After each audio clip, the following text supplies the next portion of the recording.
Ibinenta ko ang bahay. Oo, tama ang inyong narinig, ang mismong bahay na pinaghirapan kong itayo mula sa pundasyon. Ang bawat blok, bawat pako, bawat patak ng pawis sa loob ng mahigit 30 taon ay wala na. Ipinagbili ko ito sa halagang 18 milyong piso, isang pirma lang sa papel. At ang tahanang inakala ng aking nag-iisang anak na mamanahin niya, balang araw ay napunta na sa kamay ng mga estranghero. Ang lahat ng alaala, ang mga pader na saksi sa kanyang paglaki, ang sahig kung saan siya unang natutong maglakad. Lahat ng iyon, ipinaubaya ko na. Marahil iniisip ninyo, anong klaseng ama ang gagawa ng ganito? Anong uri ng pagkamuhi ang mag-uudyok sa isang magulang na tanggalin ang bubong sa itaas ng ulo ng sarili niyang dugo at laman? Hindi ito dahil sa galit, hindi rin ito dahil sa paghihiganti, pagamat aminin ko may kaunting bahagi noon. Ang desisyon kong ito ay isang sagot, isang tugon sa isang hiling. Isang hiling na binitawan niya sa mismong araw ng kanyang kaarawan. Ang lahat ay nagsimula sa isang napakagandang gabi. Ang hangin ay may dalang amoy ng inihaw na liempo at ang himig ng tawanan. Ika-28 kaarawan ng aking anak, si Brandon. Ako, isang ama na 62 taong gulang, ay buong pagmamahal na may bit-bit na isang ube cake na ako mismo ang gumawa. Sa kaliwang kamay ko, maingat kong binabalans ang cake. Sa ilalim naman ng aking kanang braso ay ang isang nakabalot na regalo, isang antigong relo na pamana pa mula sa aking ama na ipapamana ko sana sa kanya.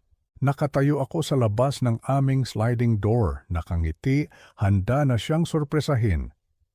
Narinig ko ang boses niya, masaya, nakikipagkwentuhan sa kanyang mga barkada. Huminto ako sandali, ayokong makasira ng kanilang kasiyahan. At doon, sa sandaling iyon ng katahimikan, narinig ko ang lahat.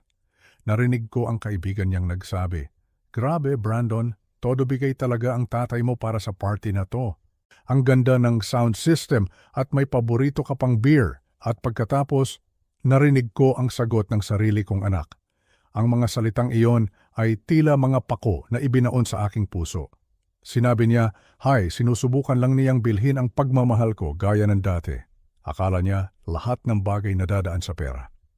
Natigilan ako. Ang tibok ng puso ko ay tila huminto. Ang cake, na kanina'y simbolo ng aking pagmamahal, ay biglang bumigat na parang isang blok ng semento.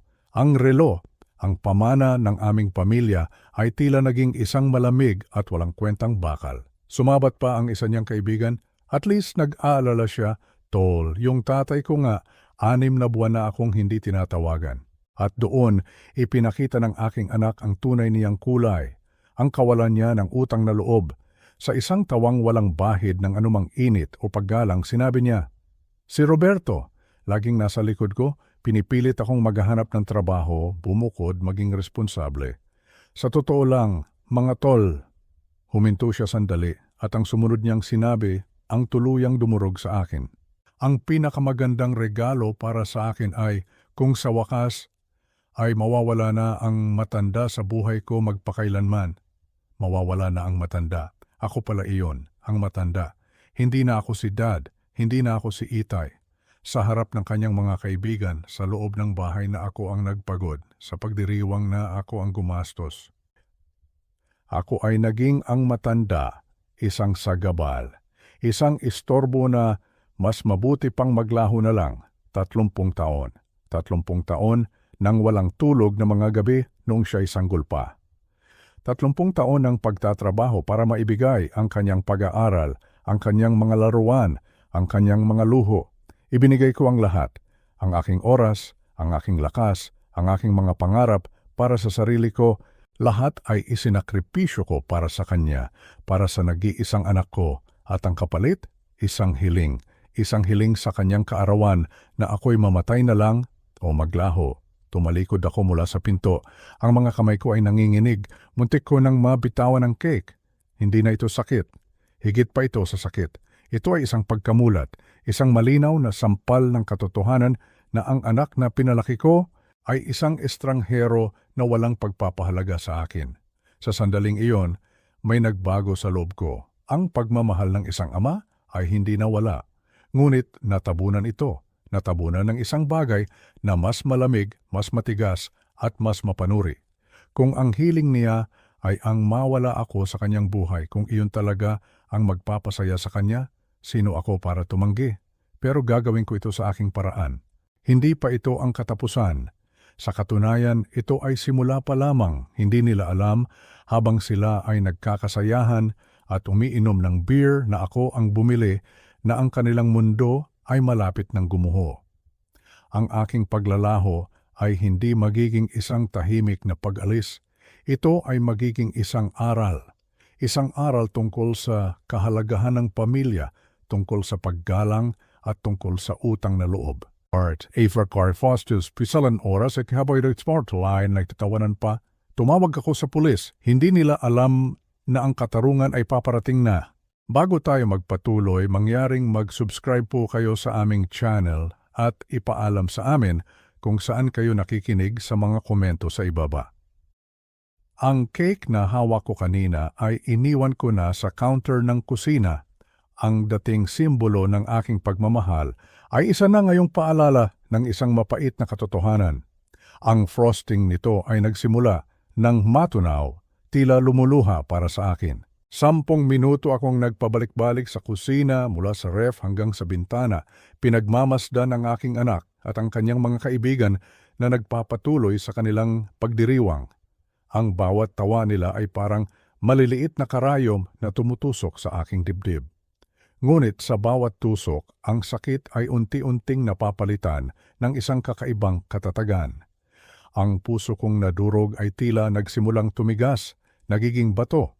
Hindi na ako iiyak, hindi na ako magmamakaawa para sa pagmamahal. Tapos na ang panahon ng pagiging isang amang martir. Huminga ako ng malalim, pinakalma ang aking sarili at lumabas muli ako sa patio. Sa pagkakataong ito, wala na akong dalang cake. Wala na akong dalang regalo. Ang dala ko na lamang ay ang bigat ng 30 taon ng pagsasakripisyo at ang isang tanong na kailangan kong marinig mula mismo sa kanyang mga labi. Ang usapan ay tuloy pa rin. Ang musika ay malakas pa rin. Lumapit ako sa kanilang grupo malapit sa ihawan. Ang amoy ng nasusunog na taba ng liempo ay sumasama sa hangin, ngunit para sa akin, ang amoy na iyon ay amoy ng pagkukunwari.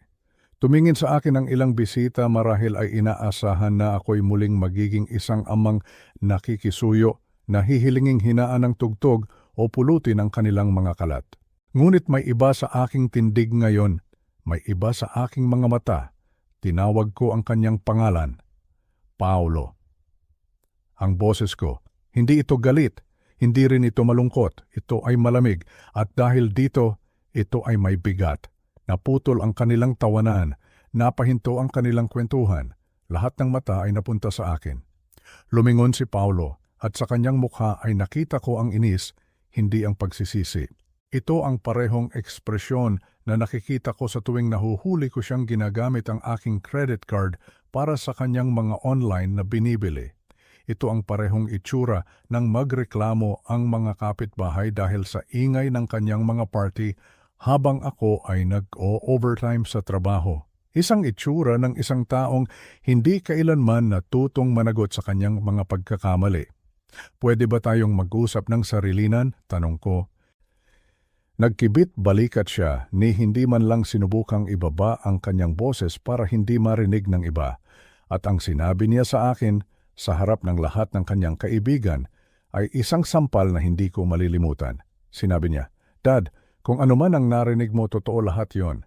Nakikialam ka sa buhay ko at alam ng lahat dito yon. Totoo lahat yon. Ganoon na lamang. Walang paghingi ng tawad, walang pag-aalinlangan, isang pag-amin na kasing lamig ng yelo. Ang katapatan niyang iyon na inihatid ng may kumpiyansa ng isang taong hindi pa nakakaranas ng tunay na hirap ay mas masakit pa kaysa sa isang kasinungalingan. Paano mo nasasabi yan pagkatapos ng lahat ng ginawa ko para sa iyo?" Halos pabulong kong tanong, hindi makapaniwala sa aking naririnig. At sumagot siya habang ang kanyang mga kaibigan ay tumatango na tila sang-ayon sa bawat salita. "Walang humiling sa iyo na gawin yon. Desisyon mong suportahan ako. Umaarte ka na parang may utang na loob ako sa mga desisyon na ikaw ang gumawa." walang utang na loob. Ang mga salitang yon ay umalingaw-ngaw sa aking isipan. Ang pundasyon ng kulturang Pilipino, ang pagtanaw ng utang na loob sa mga magulang na nagsakripisyo ay binaliwala niya na parang isang lumang dyaryo. At para dagdagan pa ang insulto, lumapit ang kaibigan niyang si Marco. Lumapit siya at sinabing, "May punto siya, Mr. Roberto, ang mga magulang ang pumipiling magkaanak." Ang kaswal na kalupitan ng mga salitang iyon mula sa isang estranghero na kumakain ng aking pagkain at umiinom ng aking beer ay higit na masakit kaysa sa sinabi ni Paulo. Narito ang support system ng aking anak, kinukonsinti ang kanyang kawalang-galang gamit ang mga pilosopiyang walang laman. Iginala ko ang aking paningin sa aking bakuran, ang aking bakuran na binayaran ng aking sahod, na inalagaan ng aking pagod, at nakita ko ang mga bisita na nagsisimula ng mapansin ang aming komprontasyon. 30 taon, sabi ko, ang boses ko ay nanatiling matatag sa kabila ng galit na namumuo sa aking dibdib. 30 taon na ibinibigay ko ang lahat ng kailangan mo. At hindi ko hiningi ang kahit isa man doon. Tumaas ang boses ni Paulo, lalong lumakas ang loob dahil sa kanyang mga manonood. Gusto mo ng pasasalamat para sa mga bagay na hindi ko naman hiniling? Problema mo yan, hindi sa akin. Tumawa si Jay, ang isa pa niyang kaibigan, isang tawang matalas sa katahimikan ng gabi. Boomer mentality yan. Nagsakripisyo ako kaya may utang ka sa akin. Marami ng bisita ang huminto sa kanilang sariling usapan. Bumubuo ng isang maluwag na bilog sa paligid ng aming pagtatalo. Ang ilan ay mukhang hindi komportable ngunit walang namagitan. Para sa kanila, ito ay isang palabas. Isang family drama na magiging kwento nila sa mga darating na linggo. Kaya nang sabihin mo sa mga kaibigan mo na sana'y mawala ako magpakailanman, sabi ko, idiniin ang bawat salita. Seryoso ka ron. Nakita ko ang isang kisapmata ng pagkagulat sa kanyang mga mata. Hindi niya inaasahan na alam ko ang eksaktong mga salita. Ngunit ang sandaling iyon ay mabilis na lumipas, napalitan ng isang mapagtanggol na pananalakay. Oo, seryoso ako pag-amin niya. Lagi kang nakabantay, nagsesermon, ginagawa mong tungkol sa mga expectation mo, ang lahat. Itinuro niya ang bote ng beer at ang ilang patak ay tumalsik sa sahig ng paryo. Siguro kung hahanapin mo ang sarili mong buhay imbes na kontrolin ang sa akin, pareho pa tayong magiging masaya. Ang mga tao sa paligid ay mas dumami pa. Ang mga usapan sa buong bakuran ay tumahimik habang mas maraming bisita ang nakikinig sa aming pampublikong komprontasyon. Ramdam ko ang kanilang mga mata sa akin. Ang mapangontrol na ama. Ang mapaniil na magulang na hindi kayang hayaang mamuhay nang malaya ang kanyang adultong anak. Ang sarili mong bahay, sarili mong pagkain, sarili mong sasakyan. Sabi ko, bawat salita ay sinusukat at sinasadya. Lahat ay galing sa taong hinihiling mong mawala. Tama, ang ngiti ni Paulo ay walang bahid ng anumang init. At kapag sa wakas ay umalis ka na, mamimiss ko ang libreng upa ng mga 5 minuto. Tapos, makakahanap din ako ng paraan. Humagikgik si Samantha mula sa mesa. Sa wakas ay nakuha na ang atensyon mula sa kanyang telepono. Brandon, ang sama mo, ngunit sinabi niya ito na parang isang papuri na tila ang kanyang kawalang puso ay kaakit-akit sa halip na nakakasakit. Ang tunog ng kanyang pagtawa kasama ang pagsangayon na halakhak mula kina Marco at Jay ay lumikha ng isang saliw ng pangungutya sa aking kahihiyan. Nakatayo ako roon, napapaligiran ng mga taong ipinagdiriwang ang kalupitan ng aking anak. 30 taon ng pag-aalaga, mga school projects, pagtuturo magmaneho, matrikula sa kolehiyo, lahat ay nauwi sa hindi kanais-nais na pakikialam sa harap ng isang audience na nakikitang nakakatuwa ang pagkasira ng aming pamilya.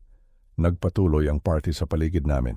Tumutugtog pa rin ang musika, umuusok pa rin ang barbecue, umiinom pa rin ang mga bisita ng aking beer at kumakain ng aking pagkain, habang sinasaksihan ang kumpletong pagguho ng anumang respeto sa pagitan ng ama at anak. Tumalikod ako mula sa bilog ng mga mukha, ang ilan ay nakangisi, ang iba ay hindi komportableng umiiwas ng tingin. Ang tawa ni Paulo ay sumunod sa akin habang naglalakad ako patungo sa bahay. Ngunit may nagbago sa mga huling sandaling iyon. Ang sakit ay nagiging isang bagay na mas malamig, mas mapanuri. Gusto niyang mawala ako. Pwede itong ayusin, ngunit hindi sa paraang inaasahan niya. Ang pag-akyat ko sa hagdanan ay may kasamang alingawngaw ng bawat baitang na aking tinatapakan. Ang bawat hakbang ay naglalayo sa akin mula sa tawanan na umaaling-awngaw pa rin sa buong bahay. Isinara ko ang pinto ng aking kwarto, isang malambot na pag-click na sa wakas ay naghiwalay sa akin mula sa pagdiriwang ng aking sariling kahihiyan.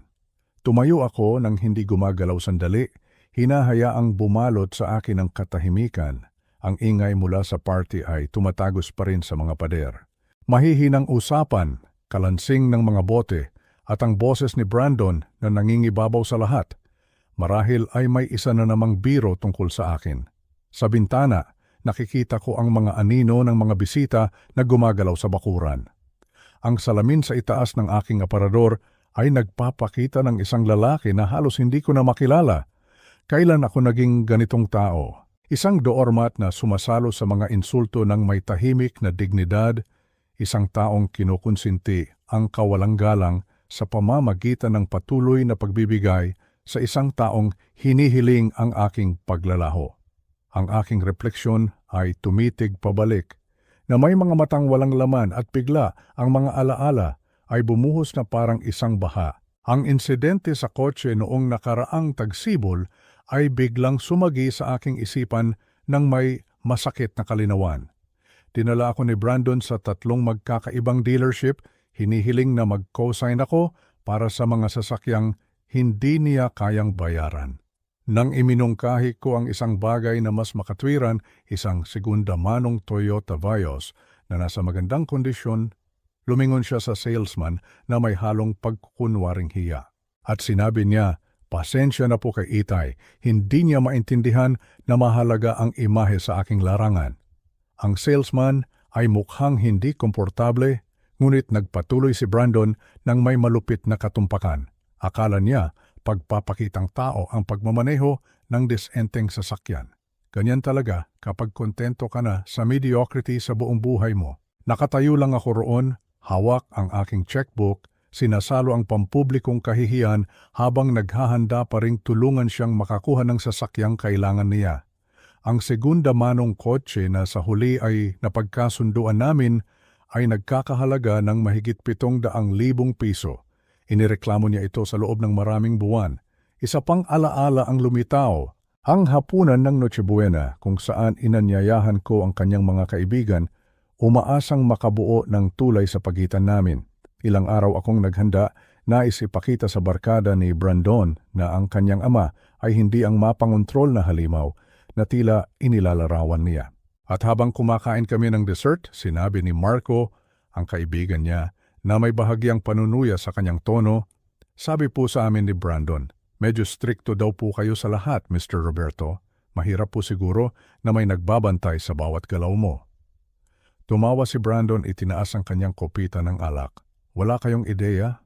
Akala ni Itay, alam niya kung ano ang pinakamabuti para sa lahat. Nakaupo ako sa kabisera ng aking sariling mesa, nagsisilbi ng alak na ako ang nagbayad sa mga taong hayagang kinukutya ako habang ang aking anak ang nag-o-orkestra ng buong palabas. At ang pinakamasakit na bahagi, patuloy akong sangumiti.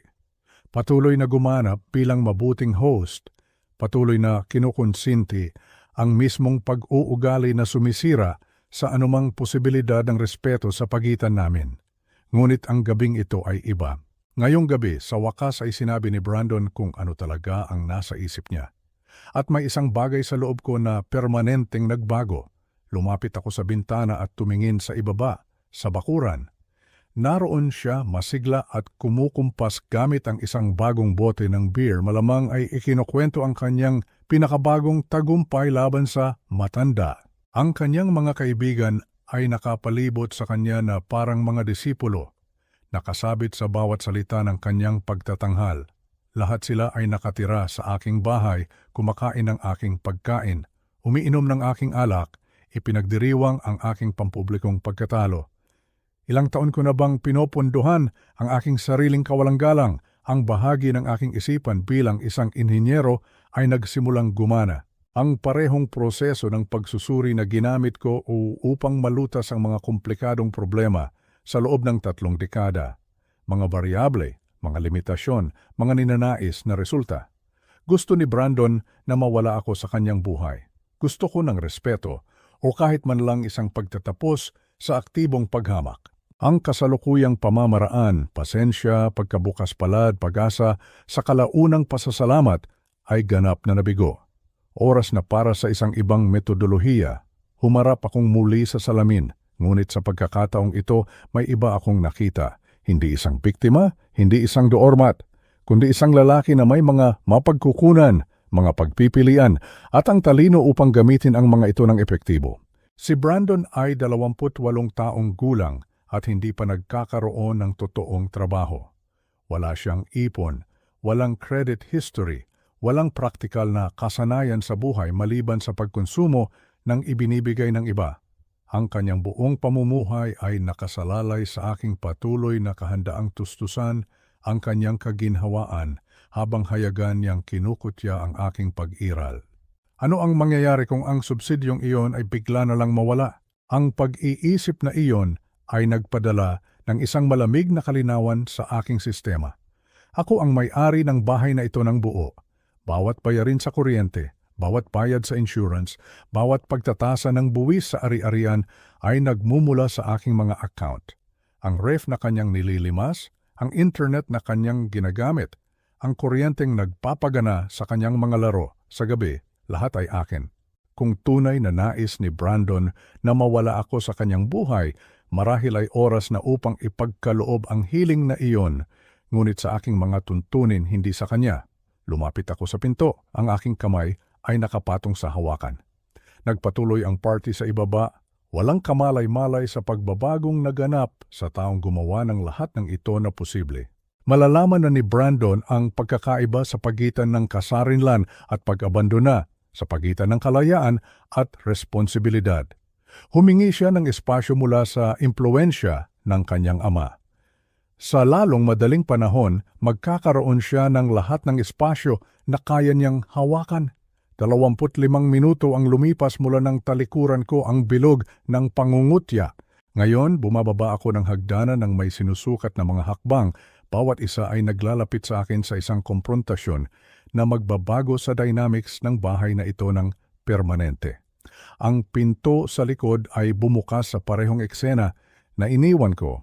Musika na tumutunog mula sa mga portable speaker, mga bisita na nagkukumpulan sa paligid ng patio na may mga inumin. Si Brandon na bida malapit sa ihawan. Ngunit may isang bagay na fundamental na nagbago. Hindi sa party, kundi sa akin.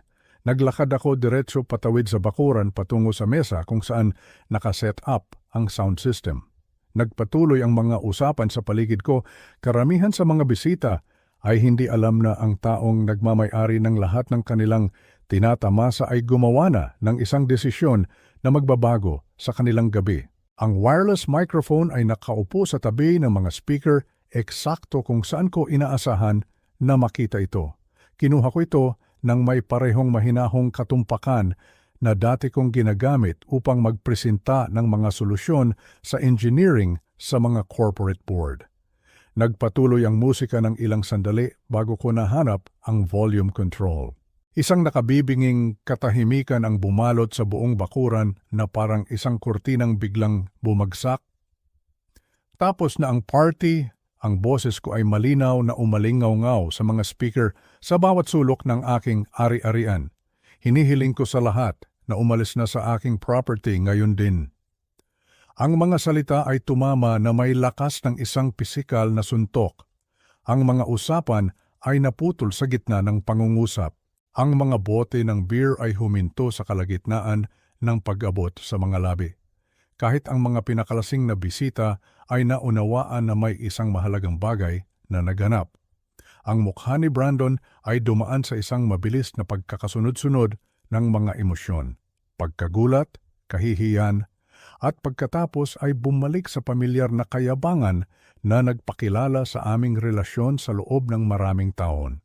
Walang aalis kahit saan, humakbang siya pasulong, kinakausap ang mga tao sa halip na ako. Party ko to, at lahat kayo ay welcome na manatili hanggat gusto ninyo. Agad na lumipat si Marco sa tabi ni Brandon, ang kanyang suporta ay predictable tulad ng pagsikat ng araw. Roberto, wag mo namang sirain ang selebrasyon ng bata, kaarawan niya. Ito ay pag-aari ko, sagot ko sa mikropono. Ang aking boses ay matatag at batay sa katotohanan. May legal akong karapatan na magpasya kung sino ang mananatili at sino ang aalis. Tumawa si Jay, ang parehong mapalibak na tunog na narinig ko kanina. Naman, Mr. Davis, huwag kang maging madrama, wala naman kaming sinisira. Ilang mga bisita ang hindi mapakali, nararamdaman na ang sigalot ng pamilya ay lumalampas na sa normal na mga hangganan. Ngunit ang inner circle ni Brandon ay nagsama-sama sa paligid niya na may katapatan ng mga taong hindi pa nakaharap sa totoong mga kahihinatnan para sa kanilang mga aksyon. Dad, ibaba mo na yung mikropono at huwag mo nang ipahiya ang sarili mo. Ang boses ni Brandon ay may mapanlait na tono na pinino niya sa loob ng maraming taon ng pagtanggap ng aking suporta. Mga kaibigan ko sila, party ko to at para kang baliw kung umasta. Pinalakas ng mikropono ang aking tugon sa bawat bisita na nakakalat sa bakuran. Ako ang may-ari ng bahay na ito. Ako ang nagbabayad ng mortgage, ng mga utilities, ng insurance at ng amilyar. Hindi mo ito pag-aari, Brandon. Akin ito. Ano ngayon? Ilang taon mo na akong sinusuportahan. Ganyan naman talaga ang mga magulang. Ikinumpas niya ang kamay, naglalaro sa kanyang audience. Hindi mo pwedeng basta-basta paalisin ang mga tao dahil lang nagkakaroon ka ng breakdown. Humagik-gik si Samantha mula sa kanyang posisyon sa mesa, tila nakakatuwa ang legal na alitan ng aming pamilya. Maraming iba pang mga bisita ang nagbulungan, ngunit walang gumalaw patungo sa labasan. Sa totoo lang, pwede, tiniyak ng mikropono na malinaw na maririnig ng lahat ang aking mga salita. Sino mang may-ari ng ari-arian ay may karapatang paalisin ang mga tao. Kung tatanggi sila, trespassing na ang tawag diyan. Ang kaswal na katiyakan sa aking boses ay tila tumagos kahit sa kumpiyansang pinalakas ng alak ni Brandon. Tumingin siya sa paligid sa kanyang mga kaibigan, naghahanap ng parehong suporta na nagpalakas ng kanyang loob sa aming naunang komprontasyon. Hindi ka seryoso, sabi ni Marco, ngunit ang kanyang tono ay nawalan na ng dating pagwawalang bahala. Hindi mo naman siguro tatawagan ng pulis ang birthday party ng sarili mong anak. Panoorin ninyo ako. Ibinaba ko ang mikropono sa mesa at tumalikod patungo sa bahay. May 5 minuto kayo para kusang umalis. Pagkatapos niyan, aalisin kayo ng mga pulis bilang mga trespasser. Tumaas ang boses ni Brandon sa likuran ko. Hindi na ang kontroladong panunuya kanina, kundi isang bagay na malapit sa pagkasindak. Dad, hindi mo pwedeng gawin to. Mga kaibigan ko ang mga taong to. Huminto ako sa pinto sa likod at tiningnan ang pagtitipon sa huling pagkakataon.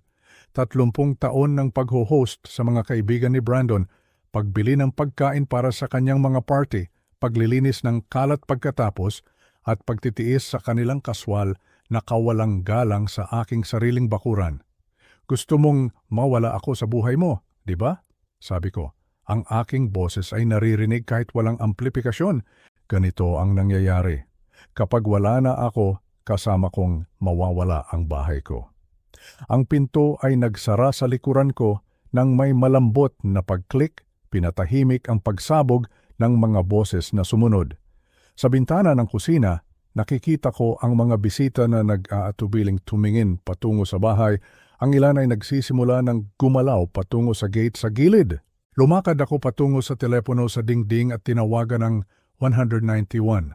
25 minuto pagkatapos ng aking tawag, ang mga ilaw na pula at asul ay sumilay sa bakuran na parang isang sinag ng parola na tumatagos sa kadiliman. Ang kaswal na kapaligiran ng party ay biglang naglaho ng mapansin ng mga bisita ang patrol car na pumarada sa aking driveway. Si Officer Santos ang unang lumitaw mula sa gate sa gilid. Ang kanyang uniforme at badge ay agad na kumuha ng atensyon mula sa bawat tao sa aking ari-arian. Ang kanyang partner, si Officer Cruz, ay sumunod sa likuran, parehong nagdadala ng hindi maikakailang awtoridad na kaakibat ng legal na kapangyarihan. Sino ang tumawag sa pulis? Ang boses ni Officer Santos ay may profesional na neutralidad na inaasahan ko mula sa mga tagapagpatupad ng batas. Ako po, humakbang ako pasulong mula sa aking posisyon malapit sa pinto sa likod. Pag-aari ko po ito at hiniling ko sa mga taong ito na itigil ang party at umalis. Tumanggi po sila. Tumango si Santos, inilabas ang isang maliit na notepad habang tinitingnan ang grupo ng mga bisita na biglang naging interesado sa kanilang mga inumin at usapan. Ang musika ay ganap na huminto. Nag-iwan lamang ng tunog ng nerbiyos na tawanan at pabulong ng mga usapan. Maari po bang i-verify ang pagmamay-ari ng property na ito, sir? Ibinigay ko sa kanya ang aking driver's license at ang resibo ng amilyar, mga dokumentong kinuha ko habang naghihintay sa kanilang pagdating. 30 taon ng pagiging may-ari ng bahay ang nagturo sa akin ng kahalagahan ng tamang dokumentasyon. Lumapit si Officer Cruz sa gitna ng patio. Ang kanyang boses ay pumutol sa katahimikan ng gabi ng may opisyal na kalinawan. Lahat ng naririto ay kailangang umalis na sa pribadong ari-ariang ito kaagad. Hiniling na ng may-ari ang inyong pag-alis at ang patuloy na pananatili ay trespassing. Ang reaksyon ay agaran at iba-iba. Maraming bisita malapit sa hardin ang mabilis na nagsimulang kunin ang kanilang mga gamit. Malinaw na hindi komportable sa pagkakasangkot ng pulisya sa inaakala nilang simpleng alitan ng pamilya. Ang iba ay tumingin kay Brandon, naghahanap ng gabay mula sa isang taong walang legal na awtoridad na ibigay ito. Hindi ito patas, tumaas ang boses ni Samantha. May permiso kami, inimbitahan kami ni Brandon. Maam, ang mga adultong anak na nakatira sa bahay ng kanilang mga magulang ay walang legal na karapatan na mag-authorize ng mga bisita laban sa kagustuhan ng may-ari ng ari-arian. Sagot ni Cruz nang may pasensya ng isang taong sanay na sa mga ganitong sitwasyon. Humakbang si Brandon pasulong, ang kanyang dating kumpiyansa ay nayanig, ngunit hindi pagganap na nasira. Mga officers, kalokohan po ito, birthday party ko po ito at nagagalit lang ang tatay ko. Itinoon ni Santos ang kanyang atensyon sa aking anak ng may profesional na paghihiwalay. Sir, ang mga alitan ng pamilya ay hindi nagbabago sa batas ng ari-arian. Kung ang iyong ama ang may-ari ng property na ito at gusto niyang umalis ang mga bisita, kailangan nilang sumunod. Pinanood ko mula sa aking posisyon malapit sa bahay habang ang mga tao ay nagsimulang mag-alisan. Kalahati ng mga bisita ay nagsimula ng maglakad patungo sa gate, malinaw na ayaw ng anumang bahagi sa isang intervention ng pulisya. Ngunit ang pangunahing grupo ni Brandon ay nanatiling matigas. Ang party na nagsimula sa 20 bisita ay mabilis na lumiit sa isang matigas na core ng 6 o 7 tao. Tumingin si Brandon sa kanyang lumiliit na support network, sa wakas ay nagsisimula ng maunawaan ang realidad ng kanyang sitwasyon. Ngunit sa halip na umatras, ipinagkrus niya ang kanyang mga braso at mas lalong itinindig ang kanyang mga paa sa aking patio. Dito ako nakatira, deklara niya sa mga pulis. Bahay ko rin to. Ang pasensya ni Officer Santos ay umabot na sa kanyang profesional na limitasyon. Lumapit siya kay Brandon. Ang kanyang kamay ay gumalaw patungo sa posas sa kanyang sinturon nang may sanay na kahusayan. Binata, lumalabag ka sa batas. Ito na ang huli mong pagkakataon na kusang umalis. Ang tugon ni Brandon ay dumating nang may parehong kayabangan na nagpakilala sa aming relasyon sa loob ng maraming taon. Ngunit ngayon ay may bigat na ng tunay na legal na kahihinatnan. Hindi ako aalis kahit saan, kalokohan to. Hindi niyo pwedeng arestuhin ang isang tao sa sarili niyang bahay. Sa totoo lang, pwede. Lumipat si Cruz upang pumunta sa kaliwa ni Brandon. Ang kanyang posisyon ay profesional at sinadya. Hindi mo pag-aari ang property na ito at inutusan ka na ng legal na may-ari na umalis. Ang realidad ng kanyang sitwasyon ay tila tumama kay Brandon na parang malamig na tubig. Ang kanyang mga mata ay palinga-linga sa pagitan ng dalawang opisyal. Pagkatapos ay sa akin na nakatayo malapit sa pinto. Pagkatapos ay sa kanyang mga natitirang kaibigan na nanonood sa nakatulalang katahimikan. Dad, sabihin mo sa kanila na kalokohan to. Dito ako nakatira. Nakatira ka dito dahil sa pahintulot ko, mahinahon kong sagot. At ang pahintulot na yon, binabawi ko na. Humakbang si Santos pasulong na may nakikitang posas. Tumalikod ka at ilagay ang mga kamay mo sa likod. Seryoso ba kayo ngayon? Bahagyang pumiyok ang boses ni Brandon, ang unang senyales na ang kanyang katapangan ay sa wakas ay nagbibigay daan na sa tunay na takot. Aarestuhin niyo talaga ako? Tumalikod ka na, ngayon na. Ang sandali ay humaba na parang isang mahigpit na kawad. Pinanood ko ang mukha ng aking anak na dumaan sa hindi paniniwala, galit, at sa wakas ay isang desperadong uri ng sindak nang mapagtanto niya na ang 28 taon ng pag-iwas sa mga kahihinatnan ay natapos na. Dahan-dahang tumalikod si Brandon, ang kanyang kilos ay naninigas sa sama ng loob. Ang pagklik ng posas na nagsara sa kanyang mga pulso ay umalingaw-ngaw sa walang laman na patio na may katapusan ng isang nagsasarang pinto. Brandon Reyes, arestado ka sa kasong criminal trespassing at hindi pagsunod sa isang legal na utos, pahayag ni Santos. Hindi ito pwedeng mangyari, sabi ni Samantha. Roberto, hindi mo pwedeng hayang arestuhin nila ang sarili mong anak. Tiningnan ko siya ng may parehong kahinahunan. Wala akong hinahayaan. Tinawagan ko sila dahil tumanggi si Brandon na igalang ang aking mga karapatan sa ari-arian. Habang dinadala ng mga pulis si Brandon patungo sa gate, lumingon siya upang harapin ako. Ang kanyang ekspresyon ay naging isang bagay na hindi ko pa nakikita dati. Tunay na puot na may halong hindi paniniwala. Dad, hinding-hindi kita mapapatawad sa ginawa mo. Akala mo nanalo ka, pero nagkamali ka ng pinakamalaki sa buong buhay mo. Ang lason sa kanyang boses ay sanay dumurog sa akin ilang oras lamang ang nakalipas. Ngayon, kinumpirma lamang nito na tama ang aking naging desisyon. Ang patrol car ay umalis, dala ang aking anak na opisyal nang nasa kustudiya ng pulisya. Sa wakas ay humaharap sa totoong mga kahihinatnan para sa kanyang mga pinili. Ang party ay tapos na sa lahat ng kahulugan at ang aking bakuran ay akin na muli. Sa loob ng ilang minuto, kahit ang mga pinakamalapit na taga-suporta ni Brandon ay umalis na. Ang katahimikan ang pumalit sa mga taon ng kawalang galang na ingay. Ang tunay na trabaho ay nagsisimula pa lamang. Ang unang umaga na wala si Brandon sa bahay ay tila pagpasok sa isang ibang mundo. Ang katahimikan, iyon ang una kong napansin, isang katahimikan na halos nakabibingi. Sa loob ng maraming taon, ang mga umaga ko ay sinasalubong ng ingay mula sa kanyang kwarto sa itaas, malakas na musika, ang tunog ng video games, o di kaya'y ang kanyang boses na nagrereklamo o humihingi ng kung ano-ano. Ngunit ngayon, wala. Tanging ang mahinang pagpatak ng kape mula sa coffee maker ang aking naririnig habang nakaupo ako sa mesa sa kusina.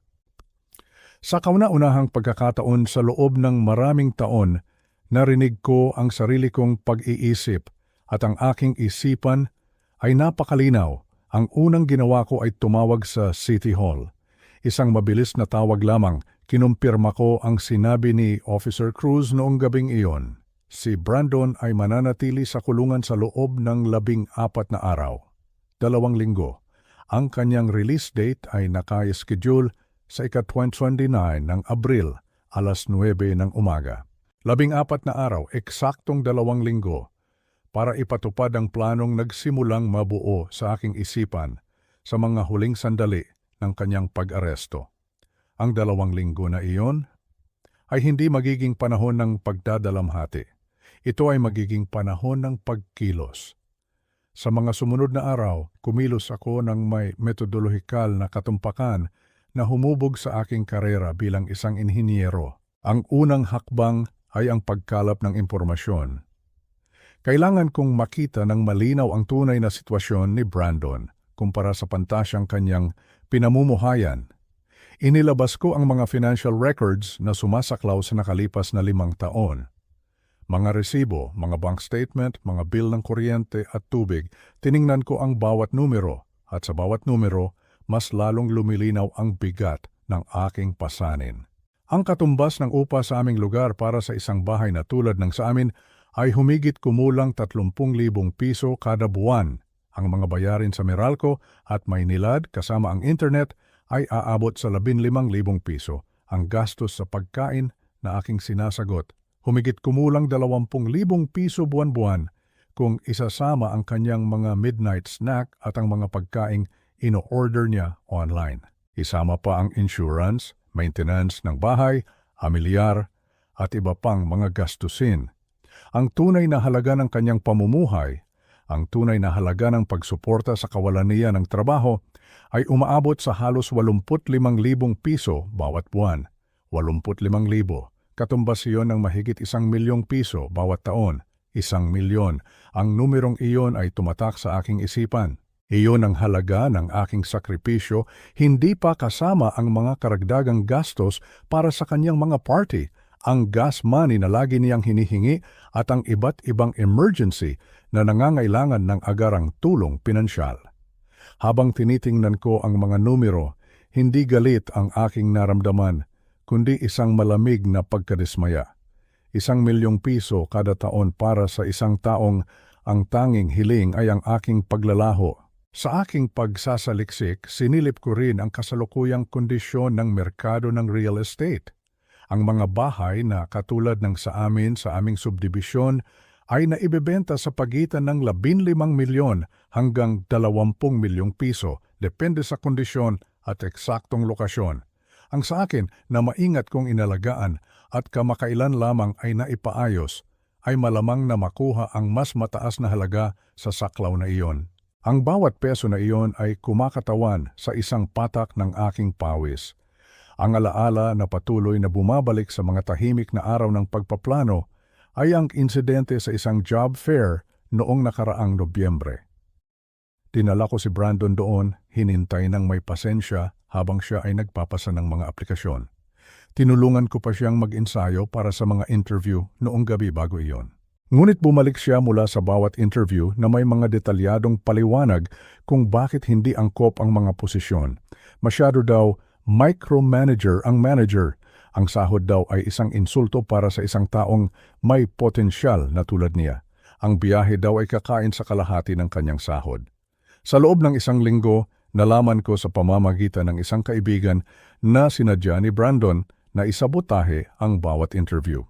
Huli siyang dumating, hindi angkop ang pananamit at nagbigay ng mga pilosopong sagot na idinisenyo upang matiyak na siya ay hindi matatanggap. Nang komprontahin ko siya, ang kanyang tugon ay brutal sa katapatan nito. Tinanong niya ako, bakit ako kukuha ng isang minimum wage na trabaho kung ibinibigay mo naman ang lahat ng kailangan ko dito? Ang pag-uusap na iyon, dapat iyon na ang gumising sa akin. Ngunit sa halip, tinanggap ko ang kanyang lohika at ipinagpatuloy ang pagkonsinti sa mismong pag-uugali na sumisira sa anumang posibilidad ng respeto sa pagitan namin. Sa pagtatapos ng unang linggo ng kanyang pagkakakulong, ang aking desisyon ay naging ganap at matatag na parang bato. Gusto ni Brandon na mawala ako sa kanyang buhay. Isinapubliko niya ang hiling na ito, paulit-ulit at may sapat na kalupitan upang ipakita ang tunay na intensyon. Kung gayon, pagbibigyan ko siya, mawawala ako, ngunit hindi bilang isang talunang ama na inaasahan niyang manipulahin magpakailanman. Ang bahay, ang simbolo ng kanyang ginhawa at ng aking kahinaan, ay maibebenta habang siya ay nakaupo sa kulungan. Walang kamalay-malay na ang kanyang libreng sakay ay magtatapos na ng tuluyan. Ang mga kikitain mula dito ay pupundohan ang isang komportableng pagre-retiro sa isang lugar na malayo sa Maynila, isang lugar na hindi kailanman maiisip ni Brandon na hanapin ang isang ama na hiniling niyang maglaho. Gugugulin ko ang ikalawang linggo sa pagsasaliksik ng mga lugar para sa pagre-retiro. Mga lugar kung saan ang 18 milyong piso ay makakabili ng isang disenteng bahay at magbibigay ng mga taon ng mapayapang kalayaan. Ang mga banta ni Brandon nung siya inaaresto ay naglinaw ng isang bagay. Itinuturing niya akong isang hadlang na kailangang malampasan, hindi isang ama na dapat igalang. Ang kanyang pangako na pagsisisihan ko ang pagpapatupad ng mga hangganan ay eksakto ang uri ng manipulative na pananalita na tiniis ko sa loob ng maraming taon. Ngunit sa pagkakataong ito, wala nang atrasan, walang kompromiso, walang unti-unting pagguho ng aking determinasyon sa pamamagitan ng emosyonal na manipulasyon. Ang inhinyerong paraan sa problemang ito ay elegante sa pagiging simple nito. Alisin ang variable na nagdudulot ng dysfunction sa sistema. At sa kasong ito, ang variable na iyon ay ang aking patuloy na suportang pinansyal para sa isang taong hayagang kinamumuhian ng taong nagbibigay nito habang papalapit ang araw ng kanyang paglaya, pinal na ang aking desisyon. Ang business card ng real estate agent ay nakaupo sa tabi ng aking tasa ng kape, naghihintay sa tawag na magsisimula ng lahat. 30 taon ng pasensya, suporta at pagmamahal ay nagbunga lamang ng pagiging abusado, kawalang-galang at mga banta. Oras na para ipakita kay Brandon kung ano talaga ang itsura ng paglalaho. Ang opisina ni Isabela Cruz ay nasa isang sulok na suite sa downtown ng Makati. Ang mga bintana nito ay nag-aalok ng tanawin ng syudad na naging tahanan ko sa loob ng 3 dekada. Ang mga profesional na sertipiko ay nakahanay sa mga pader kasama ang mga larawan ng mga naibentang ari-arian, lumilikha ng isang kapaligiran ng kakayahan at tagumpay. Ginoong Roberto, salamat po sa pagtawag, sabi niya, ikinukumpas ang upuan sa tapat ng kanyang makintab na mesa. Nabanggit niyo po na kailangan ninyong magbenta ng mabilis. Ano po ang dahilan ng pagmamadali? Umupo ako sa upuang katad, ang aking mga dokumento ng ari-arian ay nakaayos sa isang Manila folder na sumasalamin sa parehong metodolohikal na paraan na dinala ko sa bawat proyekto sa engineering. Mga pangyayari sa pamilya, sabi ko, mga personal na dahilan na nangangailangan ng agarang aksyon. Ang kanyang ekspresyon ay nanatiling profesional na neutral. Isang kasanayang walang alinlangang nagsilbi sa kanya ng maayos sa hindi mabilang na mga pakikipag-ugnayan sa kliyente. Naiintindihan ko po, hayaan niyo po akong suriin ang mga detalye ng inyong ari-arian at maaari nating pag-usapan ang mga makatotohanang inaasahan. Ang pagsusuri sa ari-arian ay tumagal ng humigit kumulang 40 minuto ng pagsusuri sa merkado, pag-aaral sa paghahambing ng mga kapitbahayan at detalyadong talakayan tungkol sa diskarte sa pagpipresyo. Ang kadalubhasaan ni Isabela ay kitang-kita sa kanyang sistematikong diskarte sa pagtukoy ng pinakamainam na posisyon sa merkado. Batay po sa kasalukuyang kondisyon ng merkado at sa mga detalyeng ibinigay ninyo, irerekomenda ko po na ilista natin ito sa 18 milyon. Sa presyong iyon na may tamang staging at marketing, dapat tayong makakuha ng mga seryosong mamimili sa loob ng 1 linggo. Perpekto. Ang timeline ay eksaktong naaayon sa aking pribadong deadline. Magaling. Sang-ayon ako sa presyong iyan. Sumandal ako ng bahagya. Pinapanatili ang business-focused na kilos na nagpakilala sa aming buong interaksyon. Handa akong mag-alok sa iyo ng isang malaking bonus kung ang bentahan ay maisasara sa loob ng 7 araw. Ang kanyang mga mata ay nagliwanag na may uri ng profesional na sigasig na karaniwang nabubuo ng malalaking insentibong pinansyal. Gaano po kalaki ang pinag-uusapan natin? 100,000 piso, sabi ko, higit pa sa iyong karaniwang komisyon kung mayroon tayong pirmadong kontrata sa susunod na Martes. Ginoong Roberto, nakuha ninyo ang aking buong atensyon at dedikasyon. Bisitahin natin ang property ngayong hapon para makapagsagawa ako ng tamang pagsusuri. Ang biyahe papunta sa aking bahay ay tumagal ng 20 minuto sa mga pamilyar na kalye na malapit ng maging mga alaala na lamang. Sumunod si Isabela sa kanyang sariling sasakyan.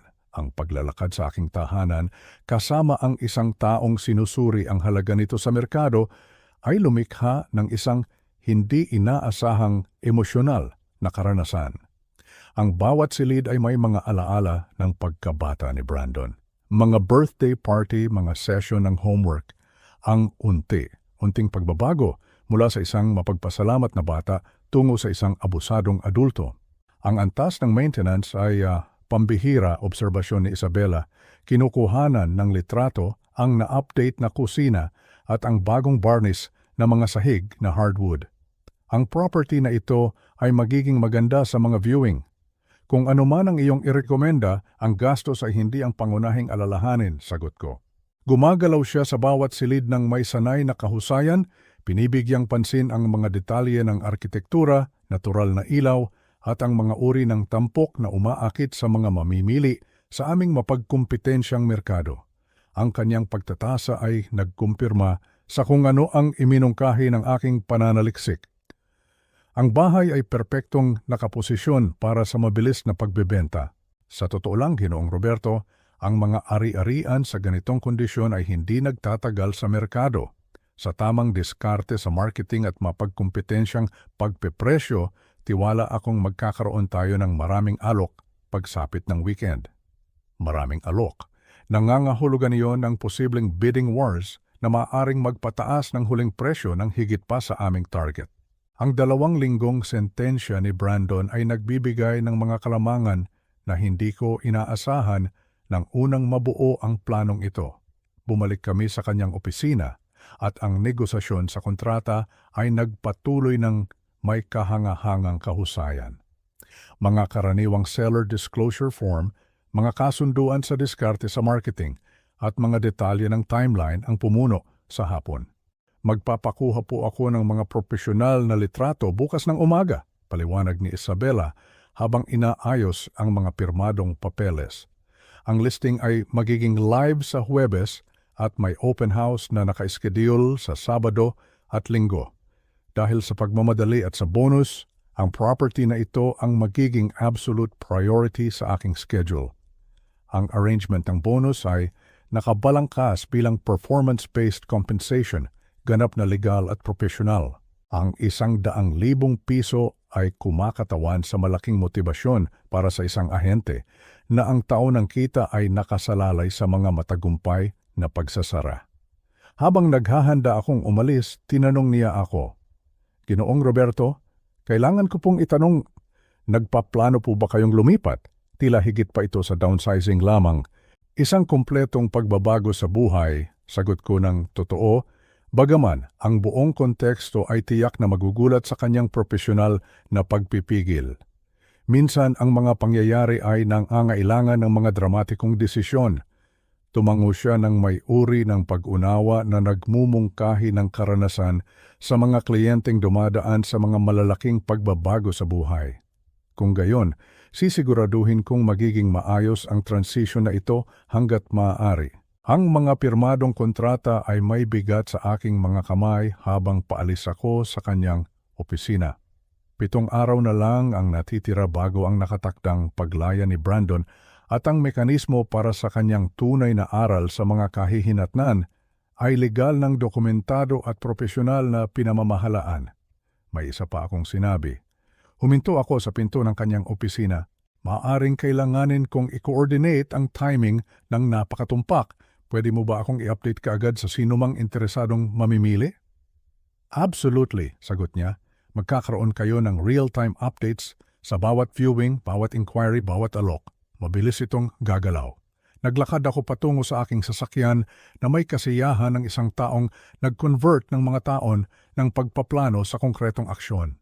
Ang bahay na sumilong sa pagiging abusado ni Brandon sa loob ng 30 taon ay malapit nang mapunta sa mga estranghero na talagang magpapahalaga sa pagkakaroon ng isang lugar na matatawag na tahanan. Ngayon, kailangan kong malaman kung kailan eksaktong lalaya si Brandon para maitiming ko ng perpekto ang huling yugto. Ang biyahe papuntang City Jail ay tumagal ng 30 minuto sa trapiko ng umaga na nagbigay sa akin ng oras upang maghanda, para sa marahil ay magiging huli kong pakikipag-ugnayan sa anumang aspeto ng kasalukuyang kalagayan ni Brandon. Ang pasilidad ay lumitaw mula sa isang industrial na landscape na parang isang konkretong monumento sa mga kahihinatnan. Eksakto kung ano ang malapit ng lubos na maunawaan ng aking anak. Ang mga pamamaraan sa seguridad ay nangangailangan ng pagkakakilanlan, verifikasyon at pagpaparehistro ng bisita. Ang kahusayan ay humanga sa akin sa metodologikal na diskarte nito sa pamamahala ng tao.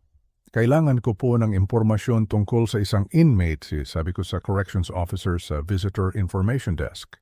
Ang sarhento sa desk ay sinuri ang aking pagkakakilanlan ng may profesional na neutralidad na nagpakilala sa bawat aspeto ng sterile na kapaligirang ito. Ang kanyang uniforme at badge ay kumakatawan sa autoridad na lumalampas sa personal na damdamin or dynamics ng pamilya. Pangalan po ng inmate? Brandon Reyes po. Nagsisilbi po siya ng 2 linggo para sa criminal trespassing. Ang mga daliri ng sarhento ay gumalaw sa kanyang computer keyboard ng may sanay na kahusayan. Ina-access ang mga database na naglalaman ng bawat detalye ng kasalukuyang legal na sitwasyon ni Brandon. Ang sistema ng institusyon ay nagbawas sa aking anak sa isang numero, isang takdang selda at isang schedule ng paglaya. Brandon Reyes nabook noong Abril 15. Ang kanyang mga mata ay nag-scan sa monitor ng walang emosyon. Ang inyong anak po ay lalaya sa Abril 29, alas 9 ng umaga. Perpekto. Ang timing ay eksaktong naaayon sa aking mga estratehikong kinakailangan. Salamat po sa impormasyon. Pinanatili ko ang parehong profesional na tono. May iba pa po ba akong dapat malaman tungkol sa proseso ng paglaya? Standard release procedures po. Dito rin po siya sa building na ito ilalabas. Ibabalik ang mga personal na gamit. Bibigyan ng transportation voucher kung hihilingin. Tumingala ang sarhento mula sa kanyang screen. Gusto niyo po ba siyang bisitahin habang narito kayo? Ang tanong na iyon ay lumutang sa hangin sa pagitan namin. Narito ang aking pagkakataon na makita si Brandon ng harapan upang sukatin ang kanyang emosyonal na estado, marahil kahit na ihanda siya para sa kung ano ang naghihintay sa kanyang pag-uwi, hindi na po kailangan. 4 na salita na pumutol sa anumang natitira sa tradisyonal na obligasyon ng magulang. Walang reaksyon ng sarhento. Ang dynamics ng pamilya ay hindi bahagi ng kanyang profesional na alalahanin. Ang visiting hours po ay araw-araw mula 2 hanggang 4 ng hapon. Kung magbabago po ang isip ninyo, alok niya. Salamat po, pero meron na po akong lahat ng kailangan ko. Ang pag-uusap ay nagtapos ng may institusyonal na kahusayan. Walang personal na tanong, walang paghusga tungkol sa mga relasyon sa pamilya. Ang paglalakad pabalik sa mga security checkpoint ay parang paglabas mula sa isang kontroladong kapaligiran. 10 araw na si Brandon sa sistemang ito na nagbabawa sa mga tao sa mga numero at schedule natututo kung ano talaga ang kahulugan ng pananagutan. Tumunog ang aking telepono habang papalapit ako sa aking front door.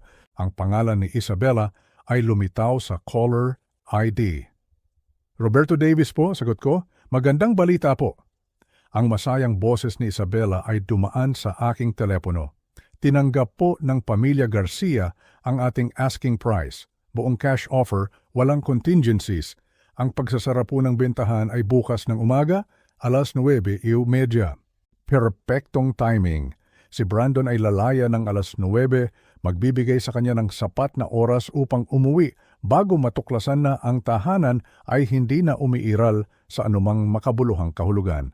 Mahusay na trabaho, Isabela, karapat-dapat ka sa bonus na iyon. Ang sumunod na 24 na oras ay naging isang ipo-ipo ng mga huling pagsasaayos, mga moving truck, pagpirma ng mga dokumento, paglilipat ng mga susi, at ang maingat na koordinasyon ng isang planong 2 linggong ginawa. Dumating sina Carlos at Maria Garcia kasama ang kanilang 2 anak at isang moving truck na puno ng pag-asa na dala ng pagsisimula sa isang bagong tahanan. Ang kanilang pananabik ay nagpaalala sa akin ng sarili kong damdamin noong una kong binili ang bahay na ito. Noong si Brandon ay nagpapasalamat pa para sa mga kwento bago matulog at mga birthday party. Ginoong Davis, maraming salamat po sa mabilis na pagtanggap sa aming alok, sabi ni Maria, habang ang kanilang mga anak ay tumatakbo sa loob ng dating tahanan ni Brandon. Minsan, mabilis talagang magbago ang mga pangyayari sa buhay, sagot ko. Ibinigay ko kay Carlos ang garage door opener at mga susi ng bahay. Ramdam ang simbolikong bigat ng paglilipat ng pagmamay-ari sa mga taong talagang magpapahalaga sa paninirahan dito. May isa lang akong maliit na pakiusap. Siyempre po, kahit ano. Ang aking anak po ay naglalakbay at maaaring dumaan bukas, hindi alam ang tungkol sa bentahan. Pwede niyo po bang ibigay sa kanya ang sulat na ito? Ibinigay ko kay Maria ang isang selyadong sobre na may pangalan ni Brandon na nakasulat sa aking maingat na sulat kamay. Tinanggap niya ito ng may magalang na pag-unawa. Ang nilalaman ng sulat ay maingat na binuo sa loob ng maraming draft, maikli, walang emosyon, at mapanirang pinal. Brandon, sinabi mong gusto mong mawala ako sa buhay mo magpakailanman. Nagpasya akong tuparin ang iyong hiling.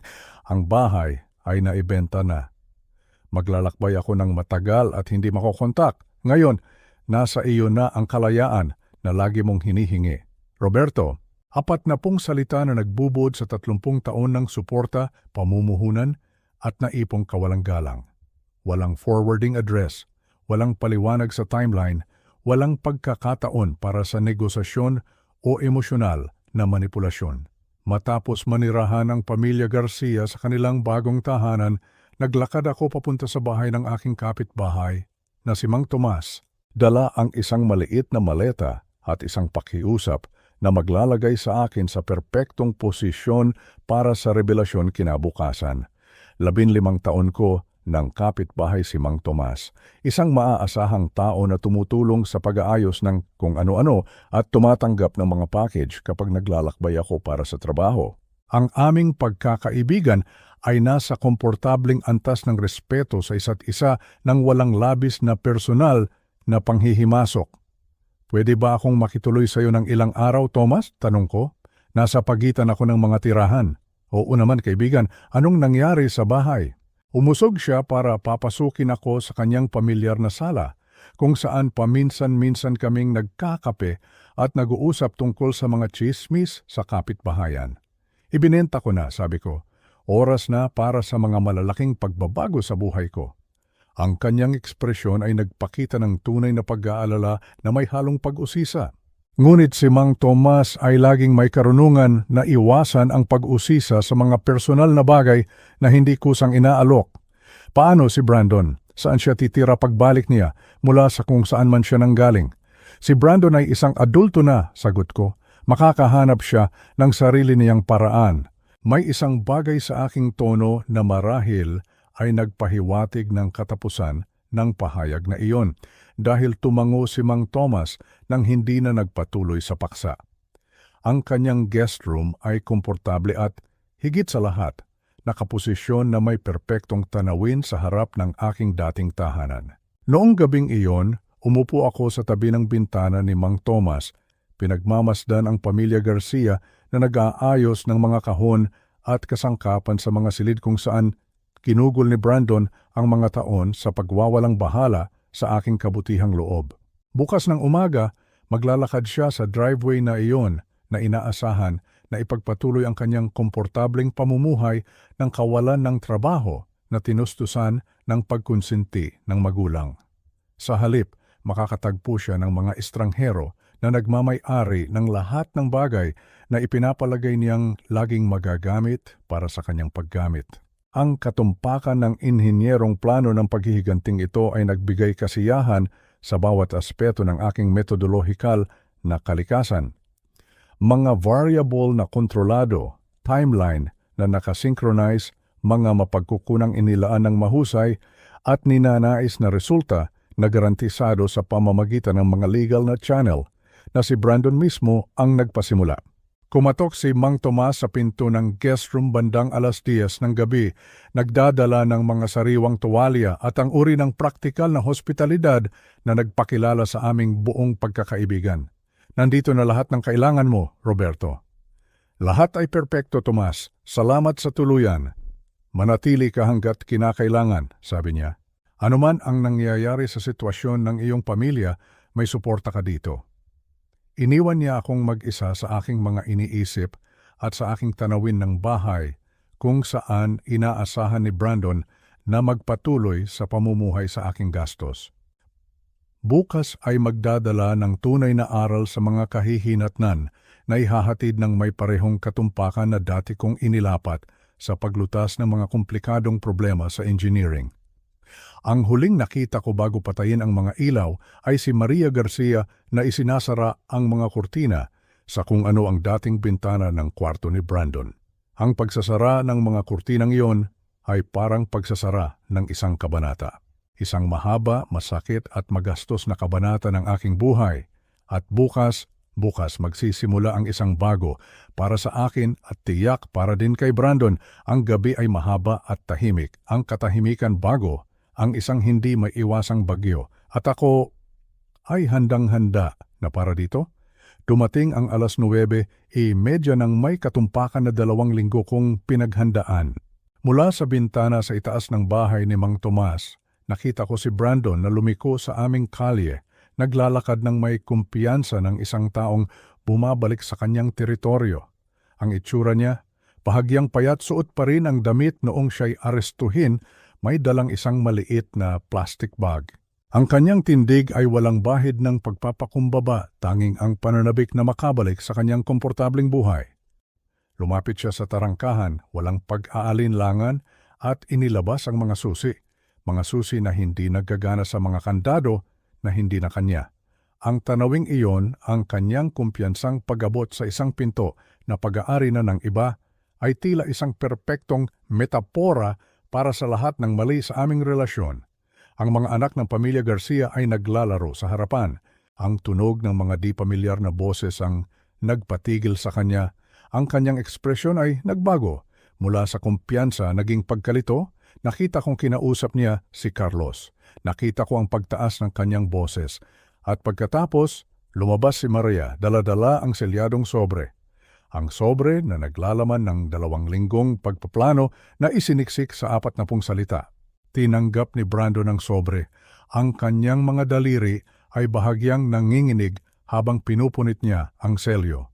At doon, sumandal ako sa bintana, pinagmamasdan ang mukha ng aking anak habang binabasa niya ang sulat na kukumpleto sa kanyang edukasyon tungkol sa pasasalamat.